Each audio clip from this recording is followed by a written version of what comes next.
Do people really know what this podcast is? No, and I think that probably starts with the fact that we don't really even know what we're doing here. We like what we're doing, but what are we doing, Mark? We decided that we are so interesting that other people are going to want to listen to us yap about different random life subjects, and then let's just bring a third friend on and have them join us for these random-ass conversations and wherever the hell they go. Get us mic'd up, pour a glass of wine, let's talk about everything from mental health, relationships, dating, self-esteem, every intrusive thought you've ever had, health issues, whatever. We're going to cover it. There's a solid chance that if you're listening to this right now, you could end up a guest on this podcast at some point. We'll have some sort of interesting conversation with you. Yeah, I love it. Should we just jump right in? Let's do it. I had a friend whose mom was high functioning but drank way too much, and in the morning she would be like, and then she'd have her first coffee/cocktail, and then she was like, good to go. And I was like, you know what's weird? Scary. Those people always live till like 95.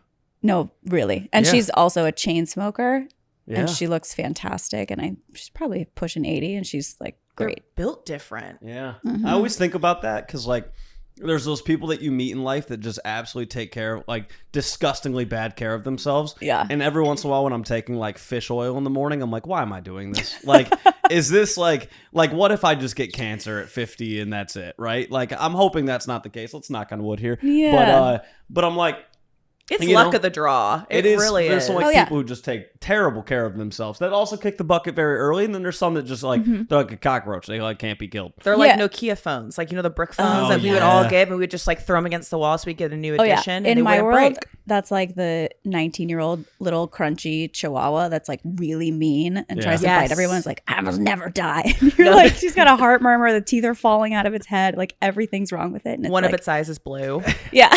Just has cataracts. Oh, dude, I love when a dog has cataracts. It's I actually compared you. So he has it. So I compared you to a dog that should get put down last week. So he calls me. He's like very, very sick. And he calls me and he keeps doing this cough. And I'm like, where have I heard that cough before? And I'm like trying to really like go back into the memory. He sounds like a Maltipoo or like a Bichon Frise Maltese mix that needs to get put down with like the yellow eye stains around and just like. It's your time. Your little collapsing trachea can't handle it. It was bullshit. I was super sick, and she's just making jokes, and I'm absolutely dying, going through it. And she's just making jokes, and then I'm laughing, and when I laugh, I start to cough. And you're like, "Don't make me laugh." Yeah, and then she just kept. He's like, "Don't make me laugh," and I was like, "You sound like a dog named Bella." Oh, you know what I'm saying? For sure. Don't agree with her. No, I mean, it's facts. This isn't even stand up. You didn't have a chance the second I walked in, and I think you already told me about that too. Yeah, that you guys would get along well. Yeah, we sat down and he was like, "You got to be best friends. We will bully you." So now we just have to. Yeah. Sorry. I hate that. Anyways, it's because you two are older than me, or like, why do you think that is? Hey. Oh, by a few we're both taller than you too. Yeah, pointing out a woman's age, always smart. Yeah. We can talk size all day long. Just dig in, it's great. Yeah, tough. Do we give her an intro? Yeah, I guess. Shit. Nicole, welcome. Hi. This broad. We hate her. Get her off the couch. So, Nicole, let's say that somebody walks in with their multi-poo that needs to be put down, and they're like, "Who are you? What's your story? What's going on with your life?" Like, give like your 30-second TLDR. Okay. I actually found out what that means on one of your last podcasts. I've never heard that before. I found TLDR, that out at the same time that you did. Too long to read? Too long, don't read. Oh, right. D, not T. Yeah.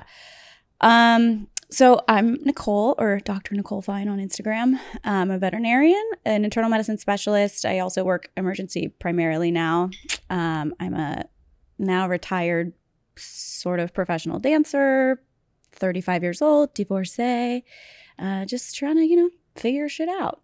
Fair. Yeah. What kind of professional dancer? She was a stripper. I know. I just always like to ask what kind. I wish I could have made a lot more the money. The probably stripper to veterinarian pipeline. It's natural it's a slippery segue. slope. Yeah. When people say like, "Oh, that stripper, she's working her way through vet school." She's going to med school. Yeah. No, I still have Nicole.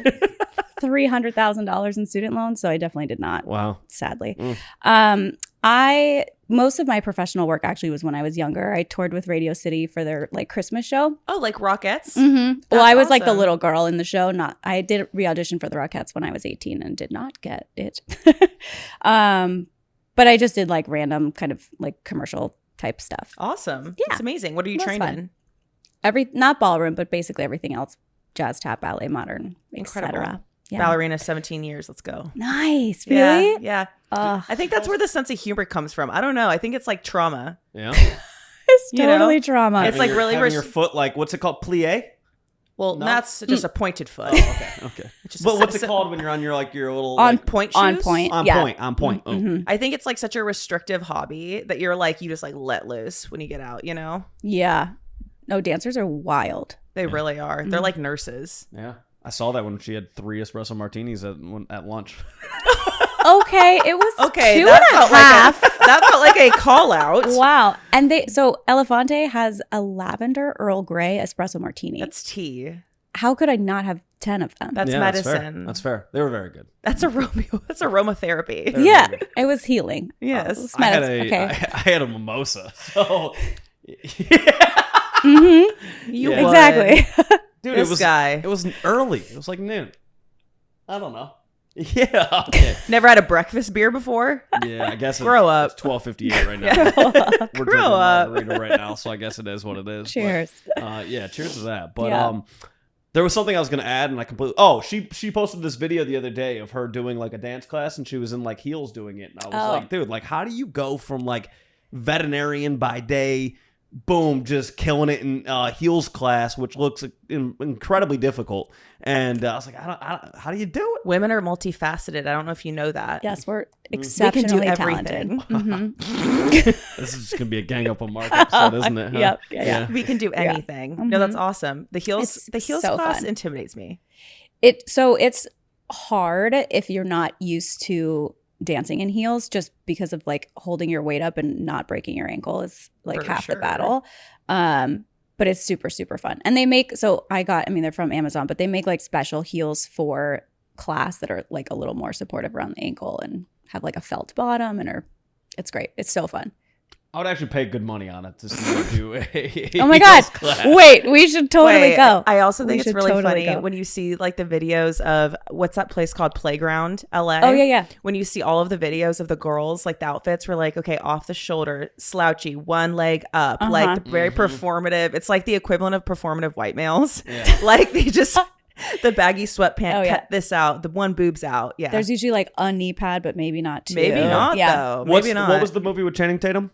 Step Magic Up? Mike, Step Up. Step Which Up. one? Step Oh, Up. yeah. It's very Step Up. They're Yeah. like, they're so cool though. Like, Very- they're so oh. cool. I'm just Well, it's saying. just like anything else. There's like the outfit that you have to wear, right? Yeah, Like the yeah. little kids grow up seeing the big kids in these types of things, and then you go into like a convention and you have all the juniors are dressed up just like the senior girls, and they have the cut off sweats. Or for a long time, it was the inside out sweatpants cut off like shorts, Yes. right? Or you would put jazz pants on and a pair of like at the knee sweats on top, the double layer. Mm-hmm. Only the dancers know. I know. I used to do But you the were the pink coolest. tights on top of my leotard. Oh, still. That was like such a cool girl move. Did you do the convertible ones with the strap? With the strap. And you still would fold flop them down. flop one down like an overall. Mm-hmm. Oh yeah. I'm lost. We but- did anything to be edgy, and it's just like you're in ballet class. There's just nothing don't cool do about that. it. Yeah. Yeah. Let's just It's like the male equivalent of like a guy wearing like an arm sleeve in football. It's like the equivalent of a guy wearing one strap with a backpack.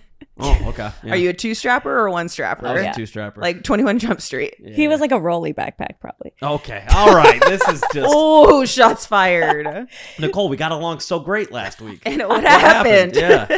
My teammate joined. Where's that chemistry? You know, I said to her, I was like, because when we first met, I hit her up on Instagram, was like, would love to have you on the podcast, blah, blah. She has like, whatever it was, like 90,000 followers. Refresh 150, refresh 300, refresh 500, refresh. What are you at today? What It's gonna hit happened? 7 today. What Yeah. happened? Let's see. Currently Her old dancing videos went viral. What are the vets doing these days? 698. 6 months. Oh, you're hitting 7 today. Oh yeah. By the time that podcast is over, Yeah. we're gonna refresh 7. And it's all because of us. Oh, I haven't even followed you yet, so you just wait. Yes, one more. I'm gonna tip it over the edge. One more at a time. Yep. Yeah. Oh, but I was like, damn, like she's like blowing the fuck up, and like I was like, we gotta make this podcast. We get her on Before now. she's too cool for you. Yeah. Yeah, before I text her, she's like, who's this? Oh, ouch. Tough. I'll Delete your direct you to my number. manager and you Ooh. can coordinate. God, there's actually nothing. I hate that. You know what? It's you know what's crazy about that is like if I hit up somebody with 1 million followers and I'm like, hey, would love to have you on the podcast. They're like, okay, yo, here's my number. Like, let's chat about it. Blah blah. You hit up somebody with like 10,000 followers who's like 22. Too cool for school. They're like, by the way, here's my manager. Every You're time. like, my manager. That's not how this works. Absolutely Like, not. No emails will be being sent Yeah. about this. I just don't even respond. It's not that deep. No, I'm not responding to a manager when you have nothing to manage. Okay. Like if you actually had a manager and you big time me like that, I'd get it. That checks. I'd get it. Yeah. I'd be like, okay. Never. I can't. Wait, can we pivot so to something super depressing? Oh. So you work in emergency work with animals. Mm-hmm. How does that feel when you leave the office? It feels great to leave.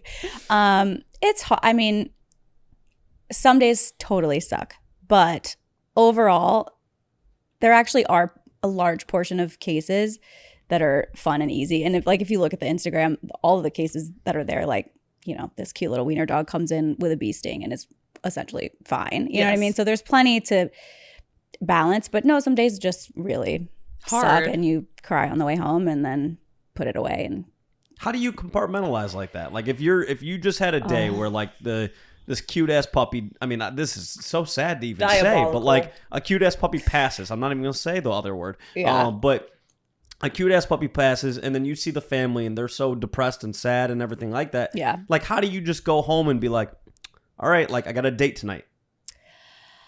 I don't know. I mean, it's finding the balance of being able to turn it off, but then also not so much to the point where you completely lose touch with your emotions. Because I think it's important to have them to a degree and empathize, but if you take it all home with you, it just like really weighs too much. I don't know, have you guys heard of compassion fatigue? Of course. Yeah. So, I mean, that's like, to pile on with the depression, veterinarians have one of the highest suicide rates of any profession, which I don't think is known by a lot of people. Yeah. It's usually the top 3, at least for decades now. What are the other ones?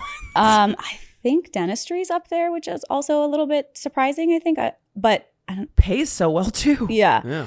But vets for sure, because we just, I mean, you can't help but get attached. I think it just takes time to figure out how to put it away. And the other thing too is a lot of the cases that do have sad endings, the sort of silver lining is that they really needed to go and they were suffering. And unlike with humans, you get to help them pass peacefully. And I think that's kind of a special thing that we get to do. So there's a lot of cases that even though it's sad, you feel kind of good about what you're doing ultimately. A little puppy that gets hit by like there are some that are just shitty and that's just how it is. And then, you know, you step out, you cry, and you just kind of go about your day. I don't know what I think you just learn to do it.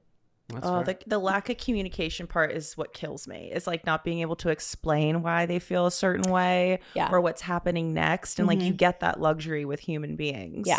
I feel like that's probably part of that for veterinarian care. Oh, for sure. And they just look at you. I mean, there's like nothing better than, I'm a dog person. Cats are great too. But I was about to ask you, dog or cat person? Really dog. There have been a few cats that have like really touched my heart over the years, but for the most part, I'm definitely a dog person. But they just look at you like, with such like, please help me, I feel terrible. And you're just, it's awful. It's totally awful. But I think a lot of people assume that euthanasia is the hardest part about being a vet. And I actually, kind of like I was saying earlier, I think it's a special thing that we get to do. And I think that some people are better suited for it than others. It's one of the parts of the job that I feel like I'm particularly good at. And I think that being able to be a source of comfort for the families and explain to them what's going on, and like you get access to a really important moment in their lives that's going to be a memory that sticks with them. And so being able to shape that and make sure that it's as positive an experience as possible. It's obviously really sad, but I think it can go well or terribly. And so to be able to kind of help them through that process, I think is something that I hold really dear. So for me, it's a part of the job that I find as a privilege rather than the hardest part. I think the more difficult things are dealing with finances and the stress of, you know, an owner really wanting to be able to do something but not having the funds to do it. Like those conversations are so much more difficult than end of life discussions, I think. Well, so I have a question for you off that, and then we gotta move past dogs passing as Look, I mean, I gotta get the I know. They're important questions to ask, but so when it comes to finances, obviously you hear things about like pet insurance and things like that, and I never know like what is actually like worthwhile and what is not, because there are times where it's like you hear of a dog where it's like if they had this one surgery, like they'd survive, they'd be fine, like, but the surgery is $10,000 and like that's a very difficult thing to spend money on. And do you recommend that people get pet insurance? And is there like a sort of type of pet insurance like where it's like, hey, get this so that like if something does badly happen, you're not going to be hit with a $10,000 bill? Yeah, I think everybody should get pet insurance as early in your pet's life as possible. Pre-existing conditions, just like with people, exist for pet insurance. And so if you have a dog that has a history of having a knee issue and then the other knee goes out, they may not cover that if you got it after the first knee surgery. So things like that. So I think like you take a puppy home, get pet insurance should be on your to-do list the same way that get their vaccines taken care of is. And then as far as what type, there's so many different plan options. Some of them are a blanket 90% of whatever the bill is will cover. Some of it is more emergency only, but you cover all of your like wellness care vaccines. And it really varies and the cost is really different based on what is covered. But I think having something for those big ticket items is important, because even for me, like I'm in the field and I have, staff discounts and things like that, but I have a Frenchie and they're prone to needing back surgery. And that's like $15,000. I don't have $15,000 to put down. You know what I mean? So having something for a worst case scenario, I think is huge if you can swing it. Okay, dog breed do you recommend? Oh God. I think mutts are ultimately the most healthy. Anything that's purebred. Really? Yeah. So there's a fancy sciencey word called hybrid vigor, but basically just they tend to take the best traits of the things that they're mixed with. Anything that's purebred, because they try to keep the line pure, the good traits go along, but also so do the bad things. So you have like golden retrievers are known for getting lymphoma. Frenchies are known for having airway, breathing issues, and back issues. Dachshunds have back issues. Dobermans also like to get, like, each breed has their thing. But I think just if you're getting a new dog, look into the breed. Each dog has a unique personality, but the breed traits stand true most of the time. So if you're a really low activity level person, don't get an Australian Shepherd. You know what I mean? Like, do your research. And I think it just depends on whatever lifestyle you want. Then get a dog that fits that. How does being a vet, like, again, like, affect then dating, right? Because all of a sudden, again, like, there's I don't know. I feel like anytime you work in like the medical field in general, like it's a tough emotional impact job, right? Yeah. And so do you look then for specific traits of a partner when you're dating after that? Because it's like, maybe you need that pick me up or things like that after work. Interesting. I don't think I've ever actually thought about that. No, I don't think so. I think it's probably not a great idea to use somebody else to regulate your emotions anyways. So I feel like if I need help dealing with the job, then I should figure out how to deal with the job. I think the only thing that would be, so my schedule, I work 12-hour shifts in the emergency and I work primarily weekends. And that's just what it is. So I think someone who would have to be okay with being flexible with that schedule. But aside from that, I don't think there's any necessarily personality trait that would be any different than, someone who's supportive of the work that you do, who's proud of you, et cetera. But that would apply regardless. Before we started the podcast, we were talking about anxiety and things like that. Yeah. And so I guess, like, do you deal with anxiety because of the job? Do you deal with anxiety just in general? I guess, like, how do you overcome that, if so, and all of that?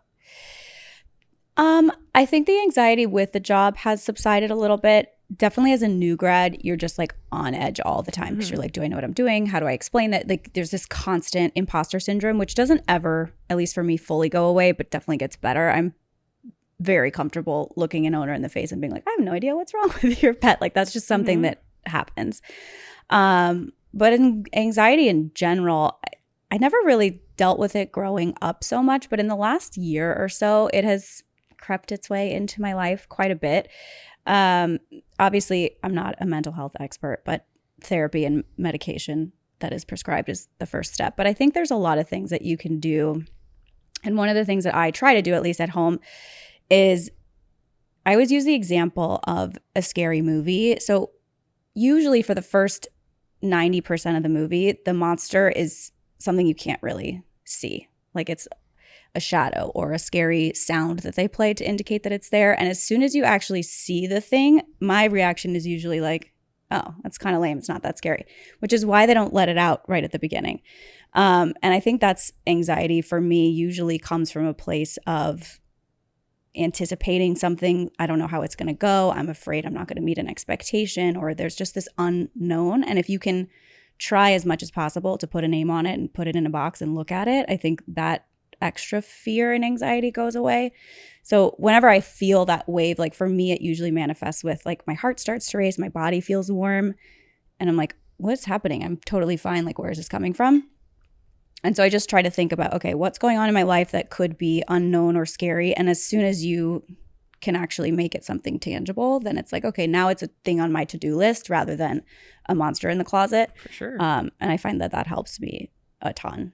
Getting it out of your head and onto paper. So I'm not super woo-woo into like journaling and manifesting and things like that. I think that's great, but I do love just like word vomiting onto paper, making lists, and just like get it out of your head and onto paper, and then you're like, oh, it's not that big and scary, and it's something I can cross off. So as soon as you verbalize it, you're like, well, that feels very stupid. That I said that out loud. Yeah, you're like, because oh, all this the is root manageable. of every anxiety, not every anxiety disorder, but I would say majority is just wanting to control an outcome and wanting a guarantee. So I always thought there was something wrong with me for wanting certainty of like, okay, but how do you know that's not going to happen? Like there really could be mice in it's like there's the most insane outcomes. I will think that there's a possibility, and I have to double check, triple check, quadruple check. You're never going to know even when you know. You just have to accept that. The unknown is inevitable. That's the only thing that's guaranteed. And as soon as you kind of release that of like, look, the best thing you can do is prepare yourself reactivity-wise. Yeah. And make it so that whatever comes to you is, it'll be tolerable. Yeah. As long as you get everything prepped. It's like storm preparation. Oh, I think prepping is huge. And I think too, like, one of the things I was thinking about coming here, and even like an example of kind of getting it on paper, Mark's like, oh, think about topics. And I'm like, oh my God, I don't know what to talk about, blah, blah. And he's like, just start writing it down. And then you do, and you're like, oh, this is totally fine. And I might not be the best person in the room, but there's never going to be a room I walk into where I'm not like the most prepared in the room. And that's half, if not more, than the battle.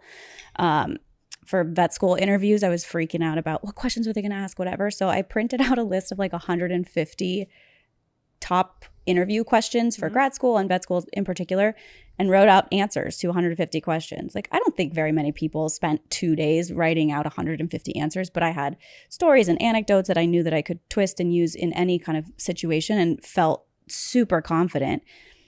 And so when I walked into the room, I was like, hit me. There's nothing that you know what I mean? So I think, to your point, if you can just really over prepare, that's the best that you can do to try to set yourself up, and then just relinquish attachment to outcomes, because you can't control it. It's going to happen how it's going to happen, and then you're going to have to roll with it anyways. And have you noticed that when like some of the scariest things happen, you're the most calm? Yeah. Because there was a time where I was talking about this with my therapist, that I was asleep, dead asleep, and I have a hard time with sleep. And I was in the middle of a very deep sleep, and all of a sudden someone tried to break into my sliding glass door that's right next to my bed. And I pop up, I turn on the lights, I make sure I do all the right things. My heart wasn't even racing. Someone was actively trying to break into my home, and I was like, this is what you do. My boyfriend, on the other hand, shaking, didn't go back to bed, and I went right back to, I laid back down, went back to sleep. And I'm the one that's medicated for anxiety. In order to sleep. In order to sleep, in order to function. And all of my anxiety comes from the like, I'm at home, what if someone tries to break in, what if they got in, what if this, what if that. I'm prepared because I've thought all of it through. My boyfriend, sweet boyfriend, falls asleep and has never once thought about a man coming into his home. And he's the one that's on edge. Man. God, can you imagine? I know I had to tell him, so he always scares me in the shower. So like, I'll be showering and he'll be like, boo. You're like, this is real for us, you don't understand. In what world? This is the start of so many scary movies. I know. You can't do that to my nervous system. It's the things that men aren't used to. I know. Anna just cuts her leg shaving as he bleeds out. Yeah. No, babe. Wait, what? When was that? It was actually a day before I was coming up here, It was last year. It was the day before I was leaving for LA to come do interviews. And it was at like 3 or 4 in the morning. And someone tried to get into my sliding glass door. I don't think you told me this. Yeah, it wasn't that big a deal to me. That's the weirdest part. That is interesting. It's your biggest fear, but then when it happens, you're like unbothered. One of my biggest fear is just being a victim of something. Okay, as a woman, and like especially home break-ins, and particularly when I'm sleeping, and then it as actively happening within 3 feet of my bed, and I was sleeping in the separate room just because I wanted to be, tip-top shape for our interviews the next day. So I'm alone in bed. And it just like didn't really even faze me. That the threat is gone. It's not going to happen again. Right. So now the thing that I'm anticipating has kind of crossed itself off the list. Damn. I didn't even mention it to my therapist until the last sentence of the session. She was like, how did we just talk about your social anxiety? That's so fucking lame for the 5th time. And you just had a potential home break-in. Traumatic thing happened to you and you're like, oh, it's one outweighs the other for me. Yeah. Social anxiety, man. Damn. Feeling awkward's the worst. It's the worst. It's the worst. I probably would have reacted like Forrest, to be honest. Yeah. Oh, he was shaking. Yeah, he couldn't get his heart rate down. Yeah. I just Can't lie. lay back down and went right to sleep. That's crazy. Easier than I ever have. That's crazy. I mean, my cousin more or less had the same situation. She was like, she calls me one day. She's like, and she's very calm, like just super calm all the time. And she was like, yeah, by the way, can you help us move on Saturday? I was like, yeah, sure. She goes, okay. Yeah, our apartment got broken into, and the only thing that was stolen was my gun. And I was like, ooh. Oh, what? And I was like, are you, like, you guys are still staying at your place after it was like, actually they got in the whole 9 and everything like that. She's like, oh, yeah. And I was like, you guys need to come stay here? Like, you guys can come stay here. And she's like, no, we're good. Just see you on Saturday. Was their gun like out? How did the person know to like specifically go and grab I don't know. that? That scares me. Yeah. They're cased in the house. Yeah, might have been. I don't know. Also, like, she's like a smart person when it comes to like, gun control and stuff like that. So like she wouldn't have just had it out. So like, yeah, I think they pretty much like ransacked a little bit. So okay. Yeah. So there was one thing they took. Yeah, well, the thing happened. You can't get hit in the same place, whatever, by lightning twice. Yeah. Sure. I mean, you can't get your gun stolen twice. That's very true. They took it. Yeah, it's gone. It's gone. They actually She's like implicated in some crime in a couple weeks because they used it. Hopefully not. Take this clip out. When did your divorce take place? 4 years ago. Okay, so and the anxiety crept in last year, not then. Yeah, the anxiety was because of I think large in part because of the relationship I was in after my divorce. Oh, the relationship after the breakup is always worse somehow. So, in a lot of ways it was great, but in a lot of ways it was really, really, really unhealthy for a long time. And I knew that, and I think I was going like I wanted it to work so bad that I was fighting what I knew my gut knew, and I think that's what the anxiety was. It makes you sick. Like I read something that says nothing can like explain the slow erosion of your sanity when you're with someone who doesn't choose you fully. And I was like, I've never heard it put so perfectly. It's just chipping away, like just over and over and over again. And you start to question like your existence on the planet. And it's just a total mind fuck. And then I got really anxious. That's the exact quote that like encapsulated it all for me as well, of like being in a relationship where it feels like very much one-sided, or you're like, I'm fighting for this more than you're fighting for me, like one foot out the door. Nothing makes you feel more sick in your own body than when you're in a place that should be the safest and the most comfortable and you're on edge. Oh yeah. And like then being gaslit to be like, why are you so crazy? Why are you whatever? And you're like, I have eyes. I know what's happening. And then you start to question your own reality. And it eats away at you for sure. Absolutely. So how'd you get through that? I finally broke up with him. What was like the final straw, or like what was like the final kick in the ass that you needed to leave him? So we were planning to move to Florida together, to Miami, and I felt like my anxiety was getting worse and worse leading up to the move, because at least here, like I have my friends, I have my family, I have my own kind of support system, and the thought of being there alone and having to quit my job and like just completely restart my life just was like such a crossroads that I was like, if I go down this road, I don't think I'm going to be able to walk it back, because we were pretty far along the relationship and had already talked about, life together and engagement and things like that. And again, so much of it was good and I truly loved him. But I think I just got to the point where I was like, I can't give up my whole life for a relationship that I essentially know I can see myself 10 years from now being married, having a kid, feeling so alone, and like being like, how did I let myself get here? And my mom, bless her heart, who's a saint, it was 10 days before the move. I had already leased my condo. I had quit my job. I had sold all my furniture. Like my house was empty. The move was like happening. And she was like, you don't have to go. I was like, of course I do. She was like, no. There's nothing that you can't walk back from. Sure, are we going to have to figure out how to, get you out of some things and shift, but like it's never too late to pivot. And I was like, getting that permission from an outside source, then I was like, I got to do this. And the second we had the conversation and I told him I wasn't coming, like your body tells you when it's the right decision, Totally. And I just was like, oh my God, I feel like I've exhaled for the first time in 2 years. And then I was like, I knew it was done. But I was in fight or flight for so long. I just felt like my nervous system was fried.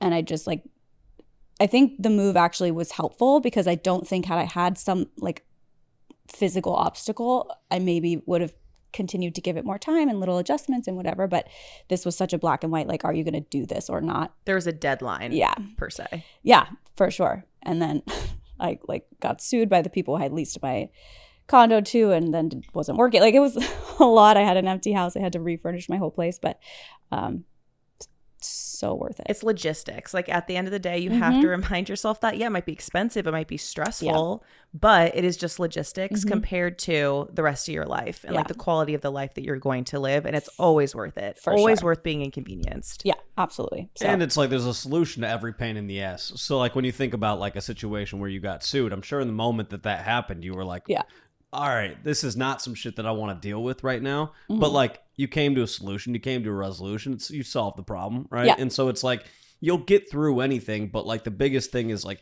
if you know there's an iceberg in front of you, like learn from the Titanic here. Like do not go and just hit the iceberg. Like actually learn from this. And I feel like again, maybe it's being in your 30s, maybe it's from the divorce, but like I feel like as we get older, we learn so much more, and it's like as long as you keep applying the things that you're actually learning, like life just gets better and better and better because you're not hitting the icebergs that you would have hit in your 20s. Oh, for sure. And I mean, and I was married all of my 20s, so I met my ex-husband when I had just turned 19. We got married at 20. I was 23. He was older, and then divorced at 31. So those formative years of dating and learning and figuring that stuff out, I really didn't have. And then I swung to kind of a very opposite type of person for the relationship I got into pretty quickly after. And I learned a ton, and I would definitely not take it back. And certainly in the 6 months or so since then, I feel like what I've learned about myself has been so like the person that I am now and how like at peace with who I am that I feel is a sense of calm that I've never had in my life before. So if that's what it took, then great. It really takes those moments to learn not to betray yourself because you're really the only one that will end up paying the emotional and physical price of self-betrayal, Yeah. And that's exactly what I was doing. And it was just like outsourcing all of my self-worth. And I was needing somebody deciding to be in a relationship to tell me that I was worth being in a relationship with. And that's so backwards. Always. Yeah. Or like it takes someone, like for me, it's always taken a man in my life to figure out the direction my life is going to go in. It didn't even occur to me that I could just decide that on my own and then choose someone that fit into that. Yeah. I would always kind of wait for the next boyfriend to make my next move of like, what city am I going to live in? What's going to be my next like little sub direction of the career that I'm in? Like what little way can I customize myself to fit into what he's doing? Yeah. And then when I finally got exhausted and anxious and sick and everything that can possibly happen when you betray yourself over and over again, I was like, I can't fucking do it anymore. I'm exhausted. Yeah. And then I had that 6 months of peace, and then I attracted something that just fits with me. Yeah. I didn't have to change anything. It was awesome. And you're probably more successful and happy than ever. Like the second I stopped making somebody else the center of my universe, shit exploded. And I don't think that that's a coincidence. Like certainly like virality on Instagram is its own weird beast, but like it was the first time in longer than I can remember, my entire focus was what are the things that make me happy getting back in the dance studio. Like I hadn't taken a dance class in 10 years and now I go weekly because it makes me so joyful. And really focusing on work, not just picking up shifts because I have bills to pay, but because I really want to be there and enjoy what I'm doing. And I put all of my focus on Instagram, and like things are going really well because I'm actually focusing on me and not making my whole identity about like taking care of a other person. You're opening up a lot of brain space. I want to hear about the Instagram growth journey. I've only heard about it through Mark of like, I refresh your page and all of a sudden, like what happened and how did this happen? I have no idea. Like, so I love the expression, it takes a decade to be an overnight success, because I do think some of it certainly is all the time I put in, and I, worked my way into becoming a specialist, blah, blah, blah. But there was a lot that was just pure dumb luck. And I don't know why I got struck by lightning, but I did. But I had a good friend actually who had seen a couple videos on Instagram of other vets like interacting with patients and doing it with a mic on. And he works in social media and was like, I don't know, I feel like this idea is great. I think you should try it. And I was like, okay, cool. He's like, I think you could, like, that could be your shtick, right? And so I did one video like that and it went super viral. And then I did another one. And with like over the course of 2 weeks, I think 10 of the 14 videos I posted had 2-3 million views. So it just was like over and over and over again, and it snowballed. I have no idea how or why people are so interested, but I'm honored. It's amazing. But my goal was to get to 50,000 by New Year's Day, and I had been very slowly growing and kind of headed on that trajectory, and I was at about like 35 or 40,000 when the first video went super viral.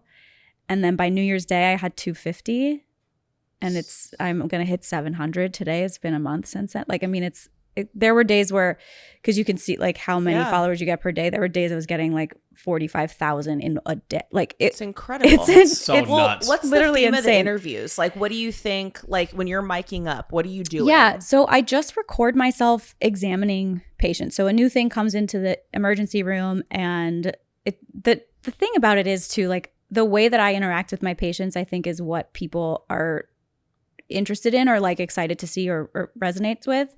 But 80, at least probably 90% of vets do the exact same thing. I just happen to put a tripod and point it at myself. You know what I mean?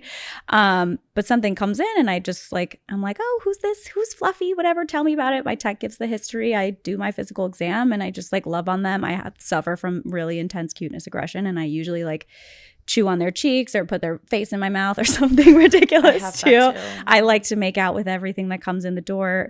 It's crazy when I do that. All the animals. What about me? Someone calls the police. Then I walk in. Yeah. But I just love them so much. It makes me feel really violent. This is refreshing to hear that. Yeah. I feel like that But too. and that's what happens. And then also people are so crazy about their breeds. Like people like attached to their breeds. So I'll post a video with a Frenchie, and all the Frenchie people come out of the woodwork and they're like, we love the spicy gargoyles. And then like Cavaliers spicy gargoyles. Yeah. Oh yeah. Right? Cabby So cute. poos. Cavalier people are crazed in the best way. Dachshund people. Yeah, I posted a boxer video, which I didn't even, and they were like, it just so, and I also think the state of the world currently contributed as far as timing. I think it's just a like light, fun, sweet, happy kind of content. And a lot of the comments are, it's so nice to just have an escape and watch something that's joyful. So I think that it's terrible that we're in this state of the world, but I think that has helped or is part of a contributing factor to why people are gravitating towards what I'm posting. But I don't know. It's slowing down a little in that I'm not getting 50,000 a day, but it's still like thousands a day. It's crazy. It's so amazing. Crazy. And I'm like here just buckled in for the ride, but you're bringing levity. I mean, my mom falls asleep to animal videos of like vets talking about a certain animal or like animal relationships, like cats being friends with dogs. Like that's soothing to people. Oh, for sure. I used to watch Disney Plus, I think, has behind the scenes at different zoos all over. And that would be like, it would be time for bed, time to watch the animals. And you just like watch, the keepers dealing with the elephant. And it's just like, there's something so wholesome and just like innocent about that. So it's been great, but it's insane. Also, most people want to work with animals. Like if you ask someone like so many people are like, I wish I would have done this. Yeah, I should have gone into vet med. Yeah, for sure. I also feel like on top of that, there's something about like, you know, when we think about the world right now, like, yeah, the world is pretty bleak in a lot of ways, right? And so I think people gravitate towards content creation that feels light and fun and wholesome and everything like that. And like even 2 weeks ago when I was sick, I was, you know, just watching YouTube videos because I didn't really have much energy for anything else. And I come across this guy who makes all this travel content, Simon Wilson. And it's this dude from Wales, and he has, you know, the British accent and everything like that. And he just like, everything he does, he like has such a great mindset on. And it could be him staying at a 5-star resort, or it could be him taking like the most disgusting train in Pakistan. And like, no matter what it is, he has a great mindset with all of it. And like, you watch the videos and he's just like, you watch it and you're just like, I feel better about the world now. And like, and so I think that's something about like your content, his content, things like that, that people are just attracted to, like, you know, the light in the world, because we need so much more of that. And I think that is, you know, at the end of the day, like, it's what sells, because you can make rage bait. Like, rage bait always sells too, unfortunately, right? Yeah. But then so does light, and like, people need more light more than ever, right? And it's like right now people are struggling with finances, they're struggling with, you know, the way the world is, they're struggling with politics, they're struggling with, you know, all the just social crises happening right now and everything like that. And so when you see so much death right now and depression and everything like that, it's like, damn, I just need something happy, right? So so it's either rage bait or happiness, and people gravitate towards one or the other. And like, you gravitate towards happiness, you're probably going to be a little bit more happy. You know, happy. Yeah. Are you an Anthony Bourdain fan? Or do you know who Anthony Bourdain is? I know who he is, but I'm not like a fan or anti-fan. I'm sort of neutral. Yeah. So his material is what's comforting to me. And really? He's someone that's battled. I mean, he actually passed from depression. I was going to say, battled with depression recently, right? Yeah. His whole life. But he brought so much levity and humanity to what his work was, which was just experiencing different cultures with this level of passion and curiosity. And like, everybody loves food, everybody loves animals. Like, your passions are things that make people feel so good. Yeah. And you do it in a way of like, despite anything that's happening, like, yes, you wouldn't be going to the vet unless something was wrong, and you're making it into something beautiful and comforting. And that's my cooking show. Like, that's what he does for me. I'm like, he's in a third world country, but he finds the absolute best hole in the wall place, and he meets the owner who's struggling, and then their business blows up, and now he can pay for his kids to go to school. You know, there's just it brings a positive outcome into something that you wouldn't expect. It's really nice. So, okay, so I want to dive back into real quick just the divorce of, you said you know, your fundamental years, right? Like, you're in your 20s, you're in this long relationship, you're together for over 10 years. And I think a lot of people, when they've been with somebody for a lot of their formative years, whether it's, you know, in college or, you know, right after college and things like that, maybe they've been together 4 or 5 years. A lot of people struggle with I'm so used to us being together that I can't imagine a life without that person. Oh, yeah. And obviously, when you go through your entire 20s with the same person and everything like that, it's very difficult to then just be like, okay, I actually recognize that, like, I need something different. And so I guess, how did you come to that realization? Oh, I think that's really hard. And I think I think a lot of women probably feel this way, but so many times by the time we leave, like, we have exhausted every possible option to try to salvage it, that it's not that we move on quickly. It's just the relationship was actually over far before we actually walked out the door. And I think that's what happened to me. Like, we had many, many wonderful years. I think around COVID, things started to get really rough. And we always had an external, like, it's something outside of the relationship that we could blame the issues on. So it's, you travel a lot for work, you're in vet school, that's really hard. Now you're an intern, now you're in residency. And once we get to XYZ point, things will be better. And then I think for me, the turning point was we finally got to that place, and it was worse than ever. And I was like, okay, now there's nothing else to blame this on except that you and I are not compatible. And I think, you know, we can get into the nitty gritty, but like, so much time at this point has passed. I wish him nothing but the best.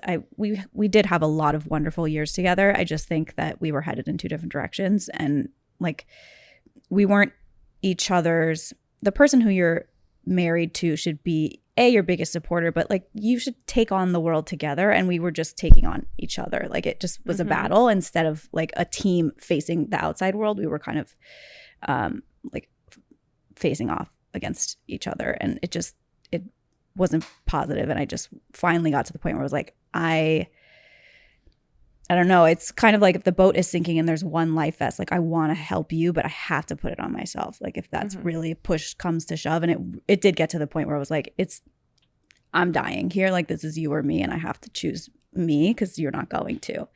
But it took longer than it should have, for sure. But in a way that was helpful, because I once I left, there were no regrets. I never had any awkward, like, did I make the right decision? I was so steadfast in this, we really tried everything we could, and it just wasn't going to work out. So that was that. Yeah. I mean, how rare to find somebody at 19 that's going to fit the life that you want to live. Right. Yeah. In a few decades or even in 5 years. I don't relate to the person that I was at 19. Not in a good or bad way. No. It's just like, we're just different people. Yeah. And to assume that two people are going to grow, like, even in parallel directions is like really, really unlikely. Yeah. And we just went like this. And so it just was, but again, like I certainly could have accomplished all of the things that I did on my own, but he financially supported me through vet school and internship and residency, and was very flexible with picking up and moving to Minnesota for me to go to school. And so I think facilitated me accomplishing my goals, and was very supportive the entirety of our relationship. And I'm now far enough removed from it that I don't have any regrets or like negative thoughts about it. It just, that was that chapter. And yeah. I feel like you have a very positive outlook on pretty much everything, which It's very is just level-headed. Yeah. I feel like it's very logical. My mom was probably chuckling if she hears this, because she'd be like, you don't get the phone calls of her screaming and sobbing and crying. Well, okay, so then that's how my mom feels too. Yeah. I totally get that. I think the level-headedness is a new development in the last year or so. I have always, like, relative to the general population, maybe been pretty calm, but life's too short, and like you can't sweat the small stuff, and even the big things, realistically, like, did it kill you? And it's just like, I think the way that you feel is a choice most of the time. And it takes just as much work to choose to be positive as it does to be negative. And one feels so much better in your body. So why not just try and be grateful for the things that you have and be happy? Yeah. And people are so consumed in themselves. And that's one thing that, like, I get really bad scaries.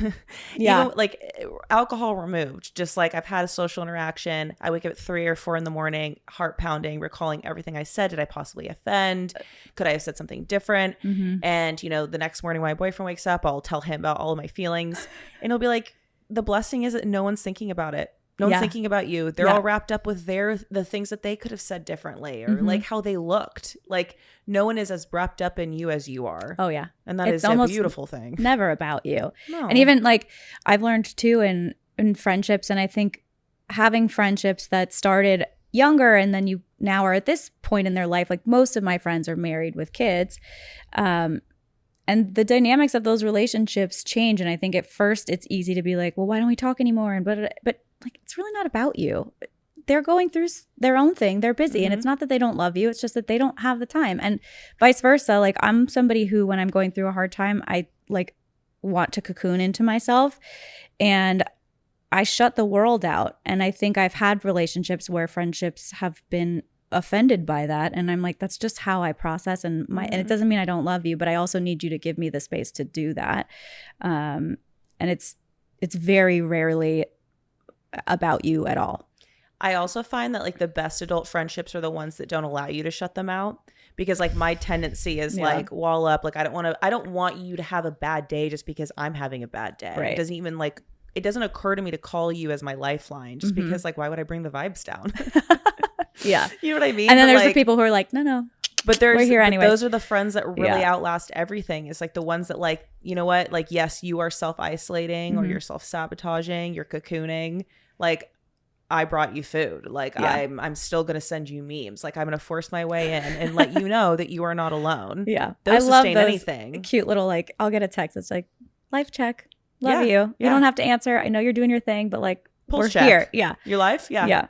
We do that. I'm annoying. I will be a thorn up someone's ass until they get back to me, because it's just We're not doing this. Like, you're getting back to me. Because I'm just like, Snap out of it. I understand that we all need that at times of, like, when I think it's so easy to, especially when you're successful in life, to be like, well, I've solved my own problems before, I'll solve my problems now, right? And so I'm gonna self-isolate here, I'm gonna handle my shit, and like, you know, and I'm gonna be good, I just need some time alone, right? Yeah. And then you realize when you do actually talk about it, like, you still feel immensely better, right? And so there's definitely times I just reach out to people because I'm like, I know it just takes like the door creaking open for you to be like, all right, so yeah, this is the shit that's stressing me out right now. It's so true. And sometimes they just need to like get like bitch for a minute, grab a drink, bitch for a minute, and then like you start to feel better, right? And then like it's not even really anything they say. It's just like in response to you, it's just like you say all the shit that you're dealing with right now, and then you're like, oh God, that felt good to get off my chest. All right, now I'm back to it, right? But it's just like I was saying about like it's all a choice. Like you can sit and decide to sulk on something, or like when somebody's around, then you're like, all right, your mind's off of it. Like get up, go for a walk, go out with your friend, do something, because realistically, as soon as you start moving in a different direction, like your brain will follow you, and it does usually help to just shake it off. Yeah. But I have siblings, but I grew up in my house kind of like an only child because they're much older than me, and I'm introverted, so just my comfort zone is to be alone. You're introverted? Yes. I've trained myself very well to be social, but it exhausts me. Mark, I'm the same way. I am heavily introverted. Oh yeah. I know you are. Yeah. Oh. I thought I was deceptive. I thought I was going to trick you. Yeah. Oh, what the fuck? I didn't like that response. Oh my God. Try again. I've known you for 9 years. Like, no, but that's something I have to do too. Like I have had to train myself to be social. Oh yeah. But it absolutely It's trains so the life taxing. out of me. Yeah, I have to go home and plug myself back in. And I'm the same way too. I'm like having the conversation that's coming out of my mouth and then like a delayed 2-second playback of what did I just say? Did that sound okay? Did I stutter? Was that weird? Why is she looking at me like that? Like, and that like simultaneous loop happening is also exhausting. And so I need to be able to go home and just eat my dog and turn it off. that's fair. See, but I have the opposite problem where I have no thoughts going through my head. So there's certain We know. times that I'll say we something. believe that. You're a man. What? Men don't think things. I know. Yeah, probably that. But like, you know, sometimes someone will say, Anna will say, hey, by the way, you could have just not said that one comment. And I'm like, fuck, that does make sense. I'm like, didn't even think You're about like, it didn't afterwards. register. I'm projecting. Just like, you know, if I have to do this, you have to do this. I'm going to give you anxiety. Yeah, that's Like fair. I've had anxiety about what you said, so now you need to at least join me in that. Oh, absolutely. Yeah. Yeah. But so you had a killer line earlier, and we were talking about it before the podcast, but you said something along the lines of like, if your house is, wait, what was the exact line? If your house is on fire. Oh, like, it's don't run back into a burning house just because it's cold outside. and give kind of like what's So the context of that is don't return, for me at least, it is don't return back to a relationship that's dysfunctional just because you're lonely or sad in the moment. You might be cold, but you know that is an unhealthy place for you to be. So stick it out, find a jacket, metaphorically, of course, you know, but the amount of times that I went back to a situation that I knew wasn't what I should have been because I didn't want to deal with the alternative. It's kind of like the devil you know, sort of. And just the thought of being alone and having to figure that out and what does that look like and how does that feel? I didn't want to have to sit in that. So I was like, I'd rather go back inside. But now like I'm burning alive in here and that's not fun. No, always remind yourself there's a reason you left. Yes. And like, I feel like it's so normal to give the second try. You're probably going to break up because of the same exact reason that you left the first time. Yeah. Fundamentally, especially like at our age, relationships require compromise and adjustments, certainly. But people are who they are. Like if you're waiting for some fundamental structural change in a human, it's not coming. And it's also devil's advocate, like it's not fair to them either to constantly be falling short of your expectations. That's going to make them feel resentful and always feel like they're not doing enough when it's not even a matter of like effort. I think some people just have different tools than others and some are equipped and people's styles are different. Like just because you're not loving me in the way that I want to be loved doesn't mean you're not capable of a functional relationship, but just not with me. It's what you said about how, you know, you fell in love with them for a specific set of reasons. They did not ask explicitly to change or they didn't express desire to change. So just because they fell in love with you doesn't mean that they get the automatic homework of having to change things about themselves. That is not actually a flaw. It's something that you deem inconvenient or different than what makes you comfortable. Compromise has a lot to do with what you're willing to tolerate, not what you're willing to meet in the middle with. Yeah, I mean, 100%. go. Set. Yeah, no, that's I mean, yeah, and we all have our things, right? So it's just like finding someone whose baggage matches yours, you know? For sure. It's like it's really, and again, going back to it's probably not even that much about you. Like, you don't know, even when you get to know someone really well, there are still parts of them that you will never understand, and reasons why they're built the way that they are based on the experiences that they've had, and they've come by them honestly. If you had trauma as a kid or whatever the case may be, I do think to a point, like, you can't always play that card. Like, now you're an adult, get yourself in therapy and let's work through some of these issues. Mm-hmm. But I think that expecting someone to be somebody different is a completely unfair expectation of them. It sets you up for disappointment because they're not going to change. And you can't fall in love with someone's potential or what you think that it could turn into. If you don't love them for exactly who they are today, then they shouldn't be who you're with. Yeah. Because that's who they're always going to be. And humans aren't supposed to be customizable. Like, you signed up exactly for what I am. Like, as long as there's transparency between two adults of like, look, this is what I am, then they shouldn't have to do anything with that. Yeah. I also think part of it too is like, if you are thinking about like breaking up with a partner and you have like some sort of anxiety about that or anything like that, like sometimes you got to remind yourself that if you actually want the best for the person that you're with and you know this relationship is not meant to be, then the best thing that you can do for them, even if they don't recognize it in the moment, that that the best thing for you guys to do is to break up, you are still doing them a favor in the long run, right? And so I tell friends every time like somebody asks me for relationship advice or whatever, I'm always like, listen, if both of you were in the room right now, I would tell you both. Break the fuck up. Like, it's a bad relationship. You guys aren't good together. Like, it doesn't mean that you can't be good for somebody else, but you guys aren't good for each other, and you got to accept that. And even if one of you is not recognizing it, if one of you is recognizing we are not meant to be together, then my God, you got to wake up and smell the roses and let them show you that they are right. And it's just a matter of time. And eventually you will. And eventually you have that realization when you find the actual person that you work with. You go, oh, damn. Yeah, this is exponentially better than that last situation, right? It makes sense why nothing else works. Yeah. So again, the best thing you can do for a relationship for the person, if you care about them deeply, is sometimes, is pull the cord. And if you can do it ideally early on in a relationship, because let's be real, the 10-year breakups, the 5-year breakups, the 25-year breakups, like, dude, you pretty much knew it early on in your relationship that it wasn't right, and you just held on for dear life, and like, don't do that. You justified it for way too long. Yeah. And at my age, like, I don't have time to waste. Don't, like, you know what I mean? It's like, you've only got like another 10. 10, like 4.5 at best. What are you talking about? Oh, do you want kids? Yeah. Okay. People are having them later and later. I know. Everyone's like, you have plenty of time. And I'm like, no, I don't. Wait, Nicole, you'll enjoy this story. I called my mom probably like 3 years ago, 32. Oh, wait, how am I? 33? 30. Called her at 30 and was like, Mom, I don't know how else to ask you this question. I'm just going to ask it. Do I need to like freeze my sperm? And she's like, honey, no. You're good. Oh my God. You're good. And I was like, okay. And in my head, I'm like, thank God, because I was real close to just nutting in the cup and putting it in the freezer. A lot of men are having kids at like 80. Oh, I know. Like Al Pacino. I don't ever want to like diminish, but like for you, like it doesn't really matter. Yeah. Relax. You're fine. It was a dumb moment. Meanwhile, I'm like, what do they call geriatric? There's like cobwebs. Oh, up in geriatric there. Pregnancy. Can we get a new buzzword? That's so rude. Wait, that's a legit term? Legitimately, I think it's 35 and over. Yeah. Oh, my sister was high risk. But Which even high risk or like advanced maternal age is a little, but geriatric. Yeah, that's tough. Dude, give it a break. Come on. Give it a rest. We already feel old. Hey, already planning my next facelift. I don't look at either one of you as geriatric. Thank you. Blessings. Look at you as a mature woman. Oh God.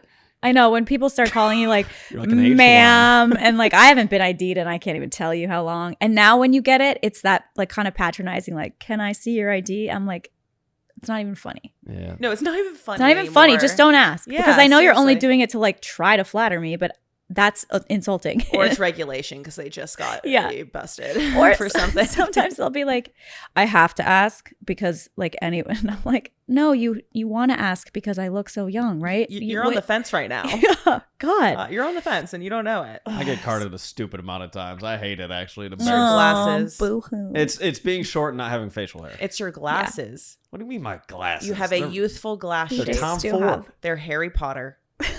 Oh. Wingardium Leviosa. Here it is. Literally, Yeah. you just are Harry Potter. You're in a permanent state of looking 19. Wow. Max. Okay. All right, dude.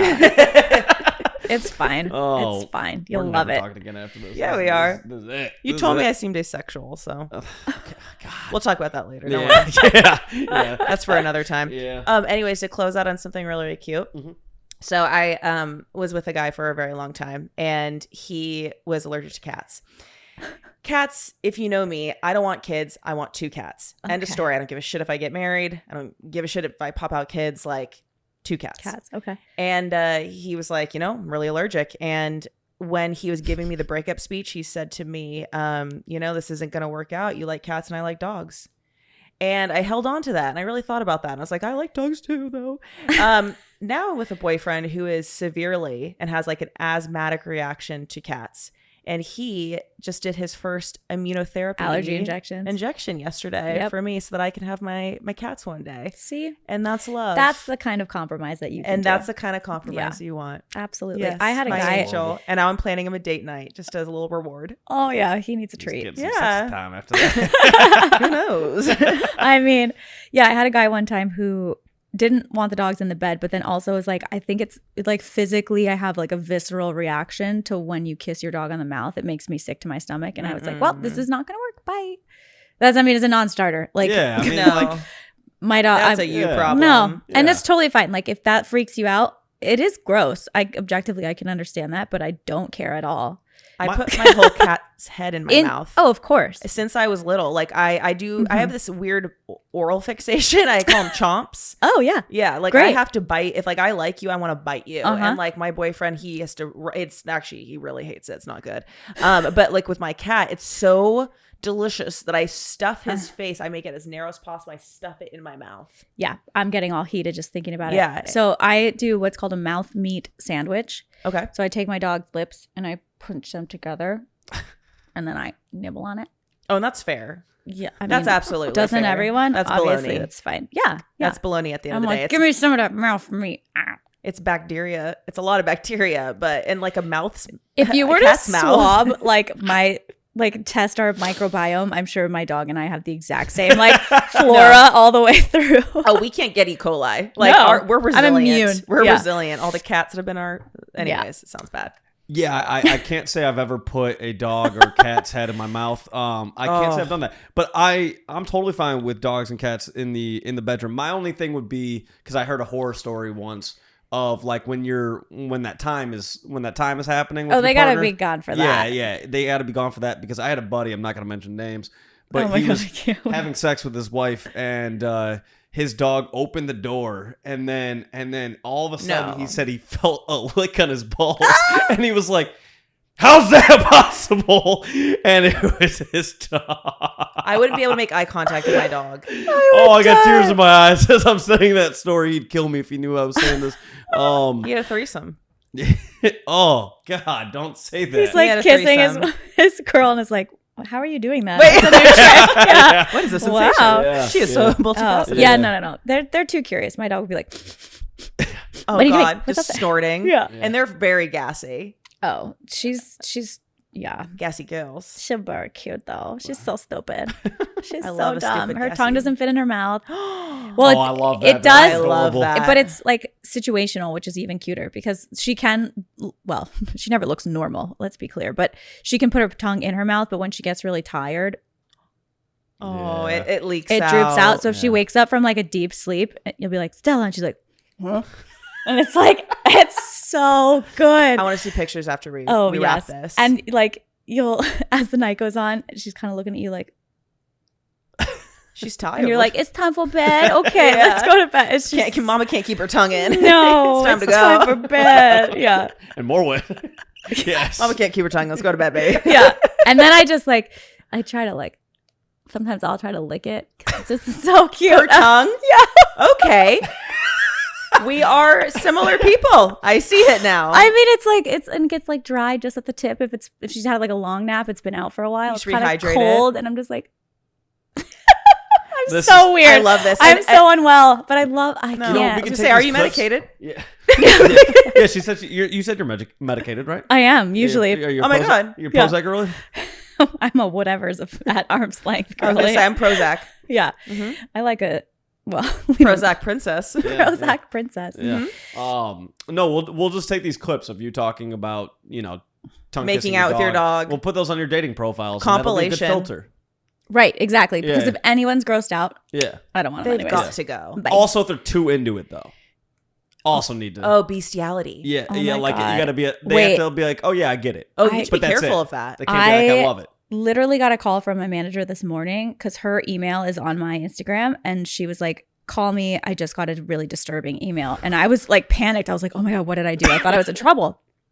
I had just opened my eyes. I was like, what? And she's like, I just got an email from somebody in Canada who works at some medical office who said that they walked in on their boss pleasuring themselves to my videos, like interacting with the dogs, and they wanted to like let me know so I could block them. Who is he looking at? Like, that's what I need to know.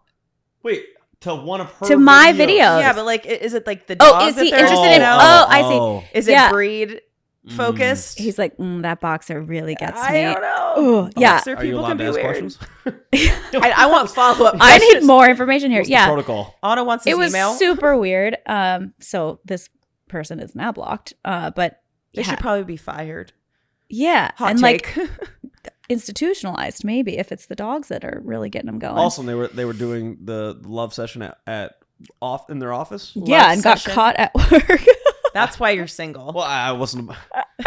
They were masturbating at work. Yeah. Love Yes. session has yeah, begun. Yeah. That's also just like stop. No, What? that needs That's to, you need to be crazy. locked up. Pretty much Yeah. a hard stop. It's Yeah. like, remember that CBS reporter, I believe it was, might have not been on CBS, the guy who was yanking it during a Zoom call during COVID. Oh, you were telling me about that at Yeah, Elefante. yeah. Was he on mute? Jeffrey Tubin. Oh, he just got doxxed too. No, not he's the like, name, no, not the name shout out. Have you never seen the clip? Of, I don't of- want to see wait, it. No. I don't want to You see need it. to hear the reporter. I don't even watch porn. Wait. You need to hear the report You don't? No. when. Wait, you don't watch porn? No, I've like quite literally never watched it by myself. Interesting. Anna, you gotta you'll laugh your. Oh, I ass think off. Anna, you gotta. yeah. No, Anna, no. you gotta. That I don't care. This is the reporter after, like, talking to him when, like, this is him coming back to work after. Okay, this is how we're ending the Like episode. we should address what's happened in the months since we've seen you, since some of our viewers may not know what has happened. So I guess I'll recap. I'll do the honors. Help yourself. Okay. Help yourself. In October, I did. you No pun were intended. on a Zoom call with your colleagues from the New Yorker magazine. Everyone took a break for several minutes, during which time you were caught masturbating on camera. Shut up. Why are they doing this? But like, why are they doing this to him? You were subsequently fired from that job after 27 years of working there. And you the since then have hangover been clips on are great. leave from CNN. Do I have all that right? You got it all right. I can't believe they would rehash that. That's like so a humiliation bizarre. ritual. Yeah, that Why was did he just agree to punishment. that? I have no idea. But that interview, anytime it comes up, makes me laugh. So the last time I watched it was the day that I was with Nicole, and I like it That came timing. like I'm saying it came up on the it came up in on my like feed whatever, and it was just like the anniversary Yeah. of that conversation, and so then it just came to mind again. But I can't believe that they incredible did interview. that to him. Yeah. I feel like that's a you're fired the end. We don't need to do that again. I love humiliating men though, so I'm like, I'm for You're for it, Like, yeah. she probably just was like, But imagine But the even it's embarrassing for her to have to be have like to say that in Yeah. a yellow. Caught She's wearing a yellow cardigan. masturbating. yeah, and she's reading the teleprompter and she's Not like, paid enough for and that. then you were caught masturbating. You're like, I'm a serious news professional. Let's talk about this. Yeah, literally in a sweater set. Yeah, she's like, did I sum that up right? And he's like, yep. You got it right, sweetie. Help yourself. I can't. That could have been No, a the different help phrase. yourself. Yeah. Like No the pun moment intended. you cut off the cameras, was he like, "Hey, you did great recapping that," or like what? How did that He conversation? probably go? was just like he just a crawled long under the table and fuck. died. No. Yeah. Exhale. He Yeah. drank a lot that evening. Yeah. So Anyways, on that note, avoid Jeffries. You know, if there's one thing we've learned in life, this guy and Epstein, shit. there's probably a few more that are bad. Yeah, like we could probably think of some. Yeah, Yikes. not right now. Dahmer. Wait. Yeah. Yeah. Yeah. Oh. Shit. You might be onto something. Yeah. Avoid. Don't name your kids Jeff. Jeff. My name is Jeff. Okay, you stop doing that. And we're You're done. never allowed to have a midday margarita ever again. Okay, well, this has been fun. So fun. So I get blocked instantly when she Yes. leaves here. Tough. But I get a friend request. Yeah. That would be so bullshit. Please don't do that. Don't do that to We'll me. see. Okay. Anywho, so this has been fun. We'll have to have you back on, and yeah, but this has been great. So Thanks for introducing my new best friend. I know. I'm so Yay. excited. Friendship. hey, We'll be able me to look back at We this can and be bite like, dogs together. yes. Girl day. Yes. Next girl day. There it is. Well, hey, appreciate everybody tuning in. We'll talk to you guys later. See you guys. Bye. Bye.